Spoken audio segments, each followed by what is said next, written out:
Had my wife served for divorce since she sided with her key-stealing entitled mother. Just because I found the thought of it humorous, I'll be referring to my wife as wifey a lot from now on. Also, I know I seem like I'm posting too fast. But remember, this originally started around 10 days ago, and I've not wasted time in getting the divorce started. I also apologize for the length of this post as I could not keep it short. It really didn't take me long to find and hire a divorce lawyer. And she's mean. Yes, my lawyer is a woman. And she seems pretty good at her job. She asked me a couple of times if I was really sure I wanted to do this. But once I explained my full story to her and showed some evidence, she agreed with me when I said I wanted to start ASAP. So she got the ball rolling. Oh, this divorce is going to cost me. But I don't care. I'll rebuild my savings later as a free man. I didn't even want to rent the house I'm currently living in anyway. Wifey pushed for that. I'd have been happy staying in our old apartment we used to share until we could have actually afforded to buy a house together instead. But that's obviously never happening. I'll be paying a lot less for an apartment once we separate. Before coming home, wifey spent some time at a cheap motel when she bailed her mother out of jail. And she even threatened to call police on me when I went to see her there. I changed the locks with my landlord's permission while wifey was still away, and sent her a text saying I'd done so. But I guess she'd not bothered to look since she never responded. So upon returning home, she ended up pounding on the door and screaming at me to let her in. I just watched her through the doorbell cam and let her keep it up for a while before she finally got on her phone to call me. I was already walking home from having had dinner with my best friend when she called, and I pointed out the text she'd not bothered to read. When I got home to let her in, she was puffy-cheeked, teary-eyed, and red with a bit of catbutt face. I had a new key ready for her, and told her if she gave a copy to her mother again, I'd be notifying our landlord, as they were already very angry she'd given her mother a key to begin with. Not sure what the landlord could have done. But it was enough to make wifey comply for the moment. Plus, I'm not gonna be living here much longer anyway. My MIL still believes she did absolutely nothing wrong, and is playing victim to wifey every chance she gets. She's not allowed over anymore, for obvious reasons. And I've been repeatedly called a monster by her and wifey. I've never been more glad that MIL has no friends, because then she'd be telling them all her convoluted version of the story to paint me as a villain. I just know it. She was told how much my key collection is roughly worth, and what kind of felony charges she could be facing. Though my collection was returned fully intact. So she may get the charges lessened. I'd like to hope she gets a decent punishment at least. But I'm not really counting on the system to throw the book at a manipulator like her. As I said in my previous post, wifey also paid her mother's bail and what she owed to the pawn shop with money out of our joint bank account, and then smugly told me that she wouldn't be putting the money back. Basically, that was a terrible power move, and her only way to try and put all the cost on me. I've since removed everything I had in that account, and stopped all future payments to it so she can't spend my money too. And I've changed my passwords to pretty much everything. Wifey flipped the hell out on me for it once she finally checked the account a couple days ago, because that meant that what she paid for MIL's bail and reimbursing the pawn shop was all in her money only. And now there was no more access to my funds to supplement her own with. I just ignored her tantrum and went into the home office to watch anime on my computer. She banged on the door for a while demanding I talk to her. I just stayed quiet and put on headphones. Wifey has repeatedly demanded I drop all charges against her mother, and even said that if I really loved her, I would not only stop all this, I'd cover the cost too. When I kept refusing, she moved into the spare bedroom. She tried to kick me out of the master bedroom first. But I made it clear I'm not giving up the master bedroom when she's the one at fault. She tried to start taking my stuff out, but I just blocked her while pointing my finger at her face and said, "No," like I was talking to a dog. She ended up crying and saying I was demeaning her. But I didn't care. Then, for some more deception on her part, she admitted to me out of pure spite that until this mess had started, she'd been planning on letting her mother come live with us full-time soon because of the state of her hoarder house. She boasted that she was just gonna move her in while I was at work. I told her we were supposed to be equal partners before this all happened. And I was sick of her unilateral decision-making. And as long as I'm paying 50% of the lease, her mother will not be living here. And if she tried, I'd throw all her mother's stuff out immediately. Wifey looked like she wanted to explode, and stormed off to have a drink and a loud phone call with her mother in the kitchen. I just started removing her stuff from the master bedroom and left it in the other room for her. I've put a new lock on the door to the master bedroom too. I had wifey served at her job, which she said really embarrassed her in front of her colleagues. And she flipped out on me again once she got home. Apparently she didn't take my threats of divorce seriously until those papers were actually in her hands. She said I couldn't do this. But I told her I was done. She made it more than clear where she stands. I told her I learned a rather interesting phrase online. When people show you who they really are, believe them. And she's clearly shown me who she really is. And it's not the woman I fell in love with. That woman disappeared and got replaced with an entitled mommy's girl who refuses to act her age right after we got married. Which makes it pretty obvious she did that intentionally. At this point, I don't think she ever loved me. Just my wallet. I can't stay married to a woman who conned me into marrying her. Then she started screaming at me that she wasn't a gold digger. So I asked her if she'd have been inclined to stay married to me if I'd done the all same things to her. She tried to deny it at first, then looked around like she was trying to find a better answer. Then she just gaslit to deflect as usual. But I had none of it. I told her right then and there that I'm not renewing the lease on the house with her because I don't want to live with a petulant woman-child I can't trust. And if she wants to keep the house, she can go ahead and start a new lease to move her mother in once I'm gone. Finally, that's when the real waterworks started. She said I was destroying our family. And I said, what family? And pointed out how we don't have kids, and her mother is more important to her than me. We have no family. Then I just walked away.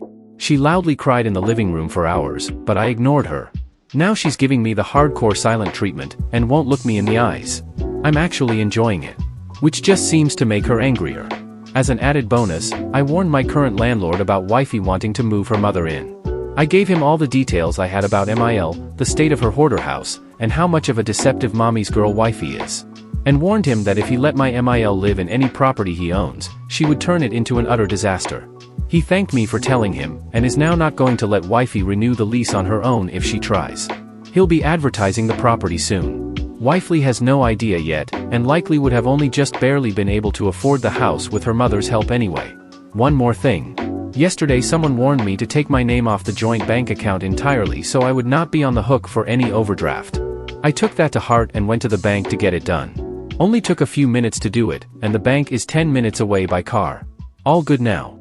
I've been working from home lately, so I had the time. All statements from the account were already printed and given to my lawyer too. So I can wash my hands of it. Edit, I don't know if it's the same rules everywhere. But the bank had no problem removing my name from the account as a co-signer when I pushed for it. There were no debts on the account, and had plenty more than the minimum balance. The bank likely did tell wifey. But whether or not she knows I did it, it does not matter as she's currently not talking to me. So I, 27M, have a sister who's a few years older than I am. I'm not sure how old she is now as we have as little contact as possible. For as long as I have been alive, I can say that she is responsible for 99% of the problems my family and I have had. I have 2 brothers and a mother. My father was an alcoholic who drank us out of our first home, a story for another day, I guess. But due to that, we moved in with my grandparents. Well, that is except for my sister, who moved in with her godmother for reasons at the time I was completely unaware of.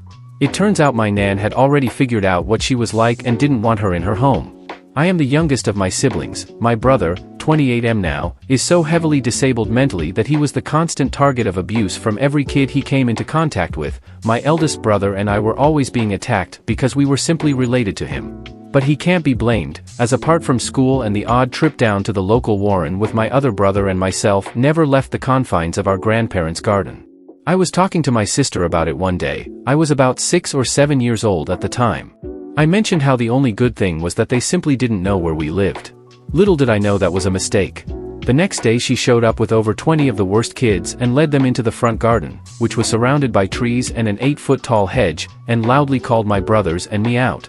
We very rarely saw my mother as she slept in a tent in the front garden and was out all day every day working to get us our own home again. As such, my 80-year-old grandfather went out to see what was going on.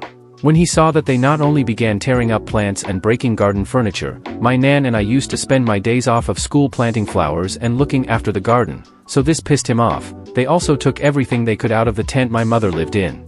They then began squaring up to my grandfather, and one even pushed him. It was at this time my older brother, now 31, appeared as if from thin air. He's always been on the heavy side, but he sent these kids scattering with ease. I don't think they even hurt him. Then began a standoff between them at the garden gate as they threw stuff at us while we waited for the police.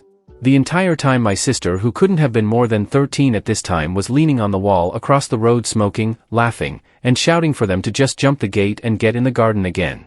This ultimately ended up with kids coming to our home daily, running in the garden, stealing things.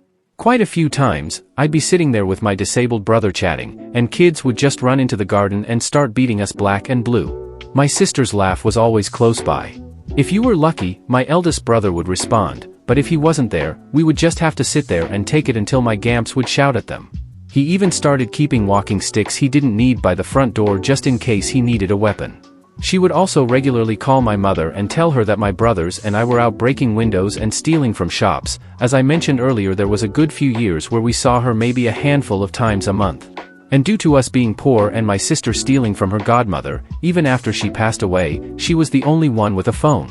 I can't say about my brothers, but due to her influence I had no friends in school, and my older brother having severe anger issues meant that apart from my cat and my grandparents I was completely isolated. So when my mother would appear and begin to scold me for things that hadn't happened, only things made things worse for me. It took me years to get over the thought that I wasn't good enough for anyone and just caused problems wherever I went. She also began lying about being attacked and bullied in school, leading my mother to stop working and run to her side in school. This would not be the last time she lied about things of this nature. My grandfather passed in 2014, so I moved in with my nan to look after her. After a year my sister offered to move in with the kid and her boyfriend if they could stay in the house after she passed. My nan agreed. As stated before, my nan and sister hated each other. It was only a matter of time before she split with her baby daddy. She came to live with my mother and I, and this began the worst year of my life. We eventually got a new home, and my sister refused to move in with us, staying instead with a family friend. Which I don't remember having an opinion on at the time. I simply didn't want anyone to notice I was alive, let alone put forward an opinion. And my mother came home one night over the moon that she had made £100, I don't remember how. But she said we would go out the next day as a family and have fun. My mother woke us the next day and couldn't find her purse, that she kept by the front door. We spent the next 5 hours tearing the house apart looking for her purse. Then my sister walked in and asked why the house was turned upside down. When my mother told her, she began to help look for the purse. For about 30 seconds before finding it. She claimed it was on the table by the front door. The table at this point was in the living room and in many pieces as I had taken it apart to see if it had fallen down the back of the drawers. My mother took the purse off of her to find no money in it. When she asked where the money had gone, my sister replied, "OP probably took it, he's always been a little thief," and walked out the front door. My mother, for many years before and after this, believed everything my sister said as gospel. So while my brothers stood up for me, it was no use and I was punished. A few weeks later I was painting some Warhammer at home when the house phone rang. It was my mother. She claimed my sister was a few minutes down the road and had just been attacked. My mother asked that I run down and take care of her and bring her home. So I did. I took off sprinting as any good brother would do. I was an army cadet at this point, so made it there in maybe 3 minutes. She was leaning on a garden wall smoking and began shouting abuse at me for not being our mother. She then punched me in the stomach and began walking towards my home. After getting my breath back I followed.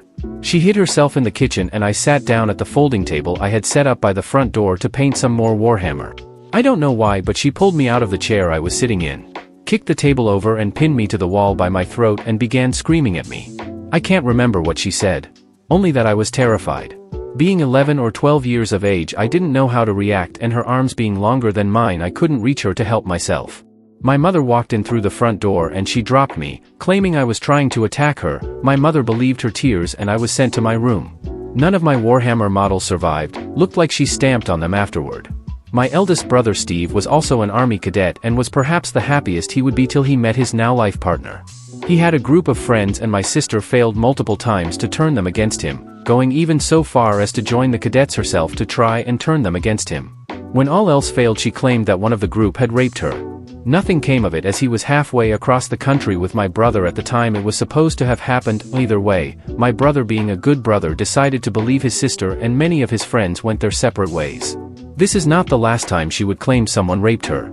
My mother has several debilitating disabilities and thus had a drawer in her room filled with prescription painkillers. My eldest brother had moved to Utah a few months prior and I began getting flash headaches. A blinding light for a second and then hours of throbbing pain. Thought I had a brain tumor. Turns out it was a trapped nerve and I'm fine, lol.